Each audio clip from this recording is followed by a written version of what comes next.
Guys വാഴ 2 100 കോടി അടിച്ചു ഗൈസ്.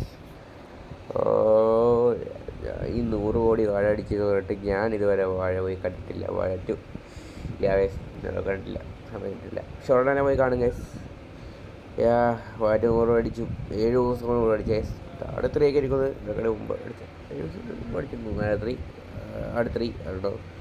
യെസ്, അതെ, വാഴത്തെ 100 കോടി അടിച്ചു ഗൈസ്. ഇനി ഇത്രയൊക്കെ അടിക്കാൻ കിടക്കുന്നു. 7 ദിവസമാണ് 100 കോടിയൊക്കെ അടിച്ചേക്കുക. എന്തുകൊണ്ട് ഷോർട്സൊക്കെ ഇനി ഇടുന്നതായിരിക്കും. സോ ജസ്റ്റ് ലൈക്ക് ഇപ്പം തന്നെ 2 ഷോർട്സ് ഇട്ട് നിങ്ങളെ ഉറപ്പിക്കുകയാണ് ഞാൻ. കുഴപ്പമില്ല, ഇതുപോലത്തെ എന്തെങ്കിലും കാണുവാണെങ്കിൽ ഞാൻ ഷോർട്സ് ഇടുന്നതായിരിക്കും. അതുപോലെ തന്നെ ഞാൻ ഈ സിനിമയായിട്ട് സിമിലർ റിവ്യൂ പറയുന്ന വീഡിയോ ഉണ്ടോ എന്ന് എനിക്കൊരു തോന്നലുണ്ട്. സോ അത് വേണമെങ്കിൽ നിങ്ങൾ ജസ്റ്റ് ഒന്ന് സബ്സ്ക്രൈബ് ചെയ്യുക, കമൻറ്റ് ചെയ്യുക. 100 അടിച്ച വാഴയ്ക്ക് വേണ്ടി ജസ്റ്റ് നിങ്ങൾ കമൻറ്റ് ചെയ്യുക. നിങ്ങൾ സിനിമ കണ്ടവരാണെങ്കിൽ സിനിമ കണ്ടിട്ട് റിവ്യൂസ് ഒക്കെ ഉണ്ടാകുന്ന കമൻറ്റ് ചെയ്യുക. ഈ വായിട്ട് കാണണം. Okay, bye. Subscribe, like, share, subscribe.